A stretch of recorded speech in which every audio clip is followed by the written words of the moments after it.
Hello everyone, welcome to UPSC Digital Library. Welcome to the complete course on Medieval Indian History. Medieval Indian History के complete course में आप सभी का स्वागत है. This is part 4 of chapter number 5 in which we are going to talk about Jahangir and Shahjahan. इस पांचवें chapter के चौथे पार्ट में आज हम लोग जहांगीर और शाहजहां के बारे में बात करेंगे. This is about me. I am Abhijit Singh Arora.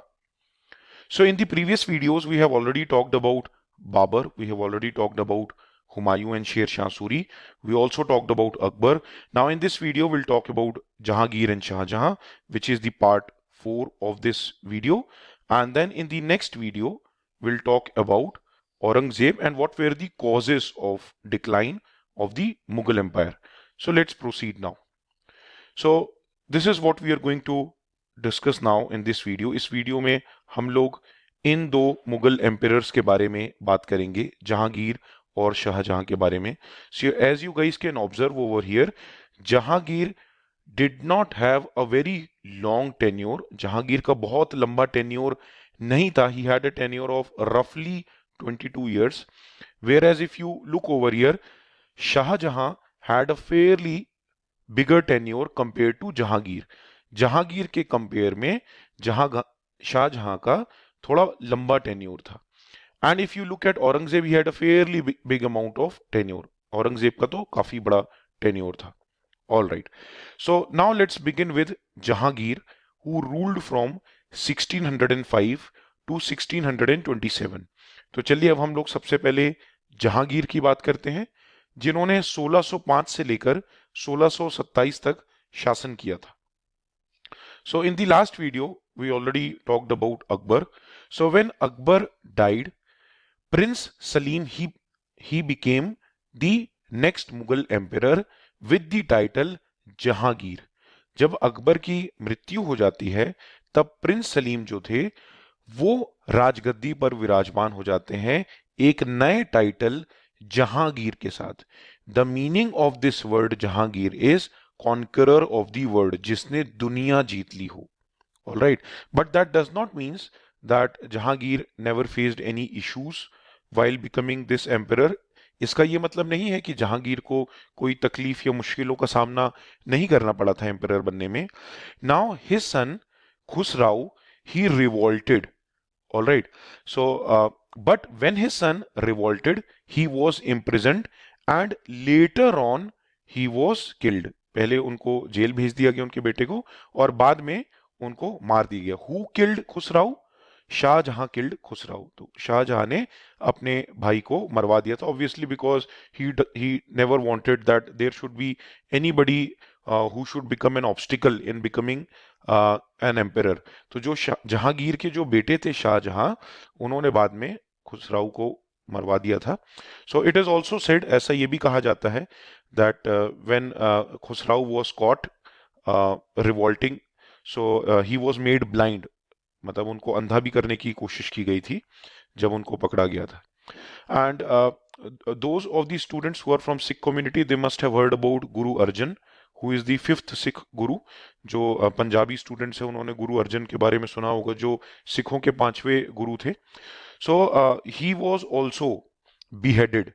All right, because Jahangir asked Guru Arjan to remove a few lines from Guru Granth Sahib and accept Islam religion. Guru Arjan को कहा गया था कि आप कुछ पंक्तियां गुरु ग्रंथ साहिब में से हटा दें और आप इस्लाम धर्म कबूल कर लें, but he denied that. So he was beheaded. He was tortured a lot and then he was beheaded. All right. So in the year 1611, 1611 में जहांगीर ही मैरिड मेहरुन्निसा. उन्होंने मेहरुन्निसा से शादी कर ली, who was also known as Noor Jahan, light of the world, पूरी दुनिया का प्रकाश. So he married her. Now let me explain this entire page in a very simplistic manner. So let's say this is Jahangir and she is Noor Jahan. All right. So Itimaduddaula, he was father of नूर जहां. सो जैसे आप लोगों ने blood relations पढ़े होंगे verbal non verbal reasoning में, just how you guys would have read about verbal and non verbal reasoning, I will try to simplify this in the same way. Alright, and this double arrow means ये दोनों husband and wife है. So Noor Jahan also had an elder brother, इनका एक भाई भी था. His name was Asaf Khan. So I will write over here Asaf Khan. Here you guys can see over here. So these were, both of them were brothers and sisters. Jahangir was husband of Noor Jahan. Now Asaf Khan, he was given a very important position known as Khane Saman, which is a post which is reserved for the nobles. So ये साले साहब थे जहांगीर के. He was given the post of nobles. Now, the father of Noor Jahan, he was given the post of chief diwan. तो इनको post दी गई थी chief दीवान की, इनको पोस्ट दी गई थी नोबल की. Now Asaf Khan's daughter, all right, who was known as Banu Begum, later she was known as Mumtaz. All right. Now she will later on marry the son of Jahangir, who is Shahjahan. All right. तो शाहजहां ने अपने मामा की लड़की से शादी की थी मुमताज से. But one more thing over here, Noor Jahan was not the mother of Shahjahan. All right, she was the step mother of Shahjahan. So who was the real mother of Shahjahan? Shahjahan की असली मां कौन थी? वो थी Manavati Bai. She was a Rajput princess. So Manavati Bai was the mother of Shah Jahan. So this page might have looked complicated to you, but I hope I have made this easy for you. So Jahangir's wife was Noor Jahan. Shah Jahan, even though was son of Jahangir, Noor Jahan was not the mother of Shah Jahan.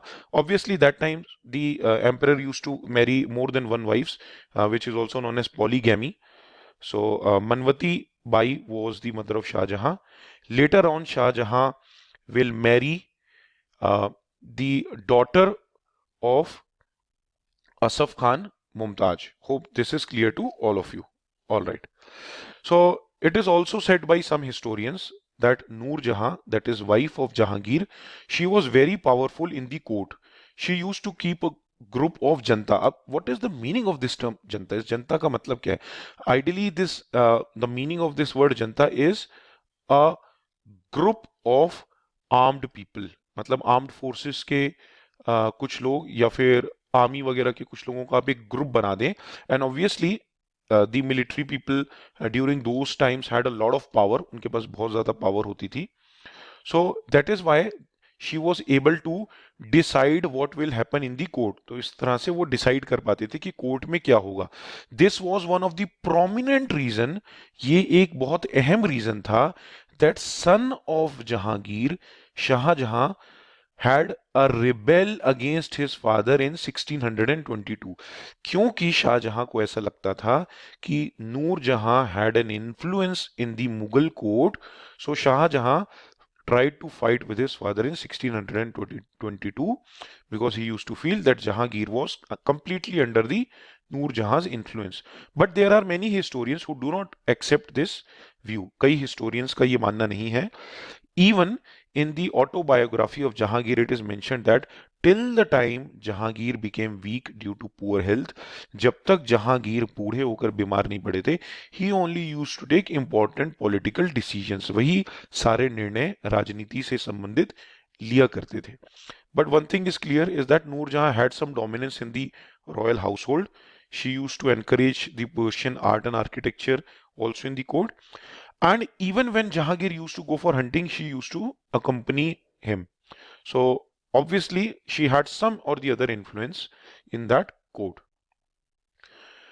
Now, if I talk about the son of Jahangir, Shah Jahan, as I already told you, so when he revolted against his father, all right. So one more reason why he revolted against his father. One was because he thought that Noor Jahan had an influence in Jahangir court.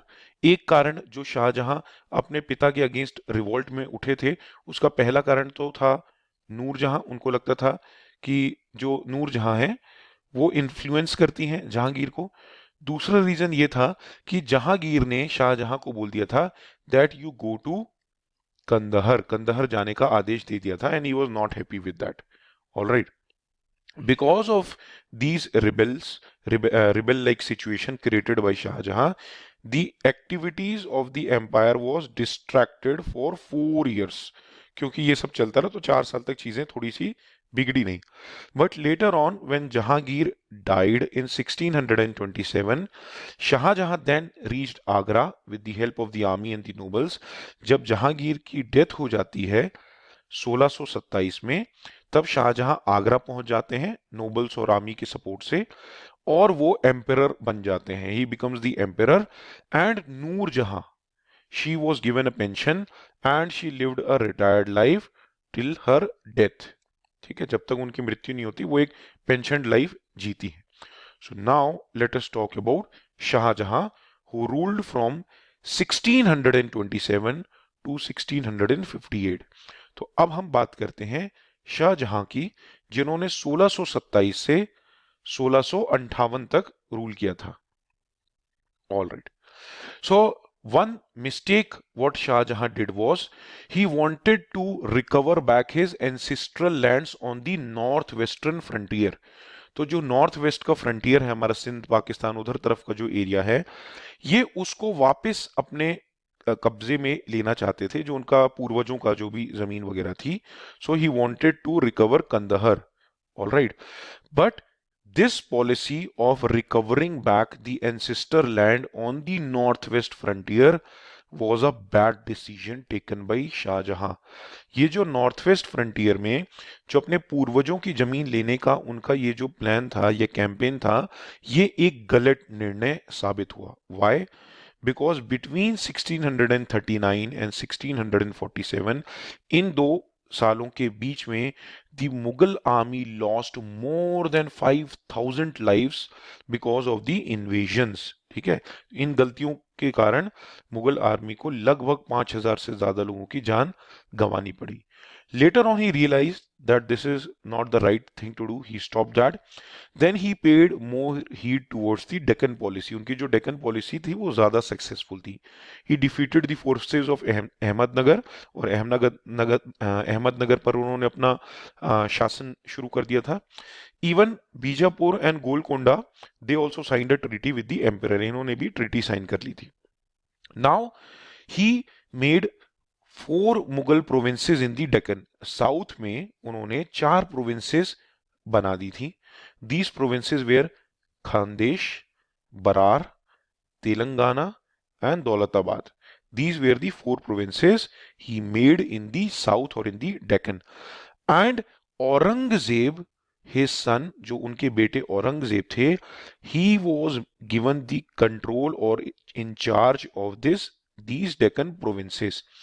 इनके जो बेटे थे औरंगजेब, उनको डेक्कन का charge दे दिया था. But one thing guys, Aurangzeb was not the eldest son of Shahjahan. Aurangzeb Shahjahan के सबसे बड़े बेटे नहीं थे. All right. So these were the 4 sons of Shahjahan who used to fight amongst each other. So when Shahjahan had his last years of his reigns, जब उनके शासन के कुछ अंतिम वर्ष चल रहे थे, उस समय उनके 4 बेटे आपस में लड़ते ही रहते थे. Dara Shikoh, who was the crown Prince, तो अगर बाय डिफॉल्ट देखा जाता तो यही बाद में एम्परर बनते. Shuja, he was the governor of Bengal. Aurangzeb, as I just told you in the previous slide, he was the governor of Deccan, वो डेक्कन के गवर्नर थे. And Murad Bakhsh, he was the governor of Malwa and Gujarat. All right. So all of them, they fought against each other, and then Aurangzeb emerged out victorious. All right. And then he entered Agra, और वहां पर उन्होंने crown Prince जो दारा थे उनको भी हराया. फिर उनके जो पिता थे Shahjahan, he forced him to surrender. All right. I'm talking about somewhere around this 1657, the end of 1657, जब वो बीमार थे दिल्ली में. All right. शाहजहां को महिलाओं का जो सेक्शन होता है आगरा फोर्ट में, वहां पर रहने दिया गया. And he was put under strict vigilance. जो शाहजहां थे उनको फीमेल अपार्टमेंट में रखा गया, and he was strictly under vigilance. उनको बहुत ध्यान, उनके ऊपर पूरी जासूसी की गई. But it does not means that he was ill treated. उनके साथ बुरा बर्ताव नहीं किया गया. Even after confinement into the Agra fort में उनको कैद करने के बाद भी he lived for 8 long years and he was nursed by his daughter Jahanara. उनकी जो बेटी जहानारा थी, उन्होंने उनका काफी ख्याल रखा।